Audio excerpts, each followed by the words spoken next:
要真正让善良成为一种受人尊重的美德，前提就是要对丑恶有轻蔑的勇气。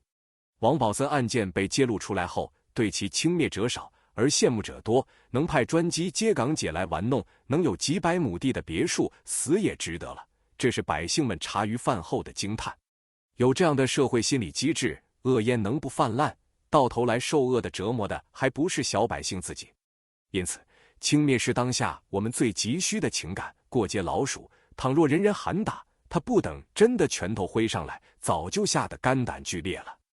轻蔑那些只应被轻蔑的一切，用你的智慧，用你的勇气。从容。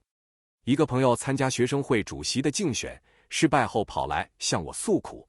他讲述了许许多多竞选的内幕，如派遣间谍到竞争对手那边去偷窃对方准备的讲演稿，在辩论赛上找好托，提那些事先拟好答案的问题，动用一切关系，邀请各方面有头脸有分量的人物去饭店交流感情。而他的失败并不是个人才华的欠缺，而仅仅是竞选的技巧略差一筹。他对失败咬牙切齿，甚至涕泪并下。我没有劝他的心情，因为我的心情也被他破坏得差不多了。学生干部还算不上真正的官，可学生们对这种准官的如痴如醉的迷恋，已经说明我们生活的某些环节出了问题。学生本来是离名利最遥远的一群人，但到了学生也为求名利而不择手段，被名利搞得废寝忘食、心神不定的时候，这个时代便多少显得有些不健康。名利剥夺了我们所有从容不迫的生活乐趣，将我们推上一列没有目的地的疯狂行驶的火车中。米兰·昆德拉的新著《缓慢》保持了他以往作品一贯的对现代社会的批判力。缓慢触及了现代生活中极为严重的现象：现代人为何失去了从容不迫的生活乐趣？外部生活是那么可怕，工具也是那么可怕，人的内部的生理和心理机制已经受到严重的损害。昆德拉认为，在慢速和记忆之间，快速和忘却之间，潜藏着一种有机联系。而慢速与记忆的强度必然成正比，例如一个人在路上行走，突然想起一件事，但记不清细节，这时他极为自然地放慢脚步。反之，一个人急于忘记他刚才经历的令他不愉快的遭遇时，必将加快步子，以便尽快逃过那一段离他太近的时间。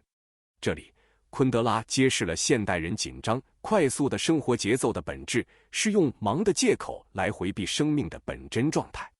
这样，人被锁定在现在之中，过去和将来都被抽空了，回忆和眺望也都消失了。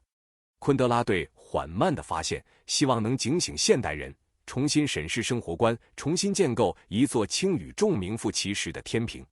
现代人认为重要的东西，汽车、别墅、权势、金钱，真的比宁静的心灵、自由的时间、温馨的情感和从容的境界更重要吗？1996年2月发生在英国邓布兰的惨案，16名无辜的儿童死于凶手乱枪之下。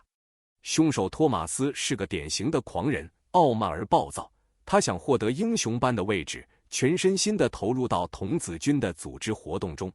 心理学家分析他生前的信件，认为他并无任何卑劣的动机，只是想领导、控制少男童男，影响他们身心的发展。然而，家长们不愿把孩子交给他，深深地伤害了这名狂人的自尊。他用拒绝去回答抗争，社区里的人也用与他相同的态度回答他。托马斯绝望了，他写道：“我已尽到一切努力，但我视为生命的事业与自尊仍遭到致命打击，没有生路了。”他感到自己唯一的，也是最后能支配主宰的领域是枪。不幸的是，他最后用以毁灭自己与对方的也是他。那天早上起来后，他认真擦干净枪，对每个邻居都投以微笑。他想自己将永远摆脱窘境了，他高昂地抬起了自己的头，然后大步向邓布兰小学走去。托马斯以血腥的屠杀证明了自己能最后一刻控制自己与世界，能向他最需要报复的对象实施最残酷的报复计划。你们不把孩子给我，我也不给你们，我要不到的谁也别想要。读完报道，我倒吸了一口凉气。其实我们身边处处皆有托马斯，他们隐匿在茫茫人海中，平时是个好职员、好公民，但是丧失了从容心境的他们，随时可能受某件突发事件的刺激，从而成为下一个托马斯或亚托马斯。心理失衡，被欲望所控制，在现实世界与理想世界的巨大差异中饱受挤压的人，就好像一颗颗随时会引爆的不定时炸弹。我常常想，是不是我们只能这样生活？是不是我们非得得到那些我们难以得到的东西不可？是不是我们生命的价值必须依靠各种有形的物质来标定？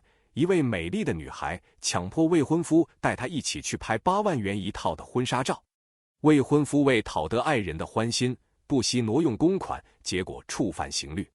一个在学校当教师的青年坚决不去参加难得一聚的同学会，因为他觉得有的同学成了老板，而自己一介教书先生实在寒酸。畸形的比较，汹涌的欲望，焦灼的心态，美妙的白日梦，决心和誓言，奔波和疲惫，构成了我们生活的全部。我不相信人只能这样生活。我翻开了《世说新语》，发现古人原来过的是另外一种生活。《世说新语》中我最喜欢的一则是王子游居山阴，夜大雪，眠绝，开始命浊酒，四望皎然。因起彷徨，永左思，招引诗，忽亦待安道。时代在善，即便夜乘小船就之。经宿方至，灶门不前而返。人问其故，王曰：吾本乘兴而来，兴尽何必见待？这是一则小巧玲珑的散文诗。从这则故事中，我发现了一种从从容容的人性自足的生活态度。好一个何必见待！对兴的重视，也就是对自我的张扬。对于那个时代的人来说，得到什么并不重要，重要的是对生命本身的满足与肯定。他们远离功利荣名，也就远离了鄙俗和不安。不安是齐克果对现代人生存状况的概括。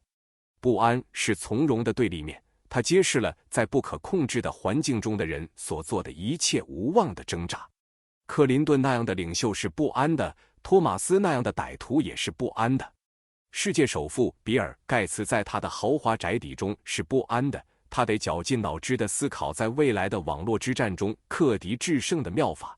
古老的英国王室是不安的，他们不得不应付不停的揭丑闻的新闻界。非洲穷国富有的独裁者们是不安的，他们的梦中也会出现鲜血淋漓的军事政变。学校里的学生是不安的，他们紧张地等待着分数的公布，也许1分之差就划出重点与非重点的楚河汉界，从而决定阶级的分野。记得中学时候，一位担任班主任的老师曾恶狠狠地对无辜的我们说：不认真学习，看你们怎么办？只有前5名将来能成为穿皮鞋的，后面的全都只能穿草鞋。可怜的孩子们能够从容起来吗？北宋时小皇帝折了根柳条，道貌岸然的理学名臣，皇帝的老师程颐便跟过去说，这是伤害自然，有违天道的举动。小皇帝从此不再从容了。苏东坡说，这是扭曲人性的教育。然而到了今天，这样的教育从城市渗透到了农村，就连农村的孩子也远离了花草虫鱼，逐渐淡漠了对花草虫鱼的自然的情感。没有人意识到丧失从容可能导致的恶果，因为要有这种意识，本身就需要某种从容的心态。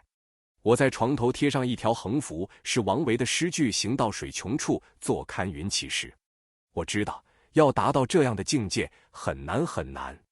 朴素时下学者出版专著飞页的自我简介中，往往列上一大串头衔：教授、博导、奖获得者、学会理事、协会顾问，收入某某名人录之中，甚至还加入了与某某领导的合影。读者还没有开始阅读著作，便被这些显赫的招牌吓坏了。我偶然读到导师的导师，现代文学研究这一学科的奠基者王尧先生的著作时，却发现扉页上只有这样几句简简单单的自我介绍：尔来垂垂老矣，华发满颠，齿转黄黑，颇服颠倒黑白之机，而浓明实绰，烟斗长闲，亦安水深火热之味。唯乡因未改出语多邪，时乘单车横冲直撞，似犹未失故态耳。这是真正的幽默。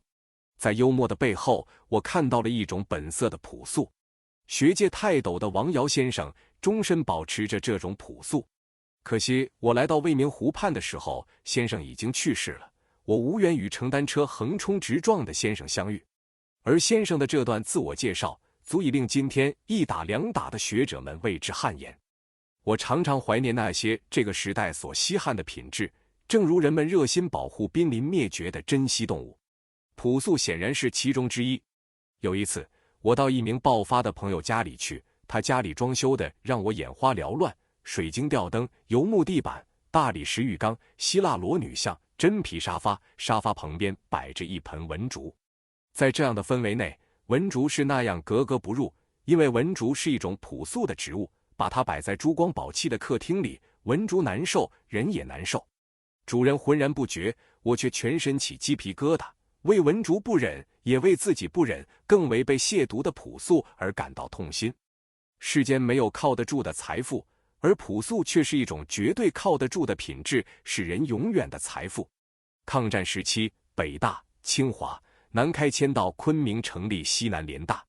联大8年，培养出一大批星光灿烂的杰出人物，自然科学家有杨振宁、李政道、邓稼先、华罗庚，人文学者有何炳棣、朱德熙、吴晗，文学家有穆旦、汪曾祺、郑敏。在极为艰难的环境里，西南联大涌现出来的人才比三校前10年、20年的总和还要多，这成了中国现代教育史上的一个谜。其实谜底很简单，只有2个字：朴素。当时的师生把学术作为第一任务，既没有条件也没有闲工夫追求舒适的生活。学生的衣着多数是褪了色的黄制服，天气冷了就加一件黑色棉大衣，脚上是加制的布鞋或3元一双劣质皮鞋，鹿角跟的线袜自然占优势，甚至缀着一层层各色补丁，沾有3400公里征尘的粗布香袜也有人穿。教授们的生活也好不到哪里去。吴大猷回忆说，那时我有一条黄卡基布裤子，膝盖上都补了像大膏药一样的补丁。虽然学校里有人穿得好一点，但无论谁穿什么，倒也没有人感到稀奇。客观上，战时物资匮乏，无法享受锦袍华服；主观上，整个身心都进到学术研究中，物质上但求温饱就行了。谁有才华，谁有成就，谁就受到尊敬，而不像今天一样，谁有钱，谁有权，谁就受到尊敬。西南联大奉行这种朴素的价值观，为中国学术史写下了光辉的一页。朴素是生命的动力，放弃朴素，也就丧失了生命的动力。朴素既是坚持，又是失去，失去的是无限膨胀着的享受欲，坚持的是人类与生俱来的纯洁性。朴素与矫情、虚假及谎言无缘。斯大林去世后，苏联官方的传记宣扬说，他的遗物只有几件打着补丁的外套和他喜欢的花木鞋。这种朴素是制造出来的，因为稍有常识的苏联公民都知道，斯大林在国内有几十座豪华别墅，在别墅里，斯大林常常通宵达旦地大宴群臣。一桌山珍海味刚动一点，他就醉醺醺地吼叫换掉，于是侍从连桌布一起撤下，又换上一桌美食。要把这样的领袖树为朴素的典型，只能弄巧成拙。20世纪真正称得上朴素的政治领袖，大概只有印度的圣雄甘地了。甘地以白布裹身，赤脚行走在祖国多灾多难的土地上，让自己的灵魂感受到土地的冷暖干湿。甘地从不为自己的影响力而骄傲，临终前他也只说了这么一句，在这可爱的印度，有他的一个卑微的儿女，够坚强，够纯洁。这种朴素是天地之气孕育出来的朴素，它能轻而易举地战胜困厄、仇恨和麻木，甚至是死亡。我终于理解了这位衰弱的、瘦小的老人的魅力所在，也是2个字：朴素。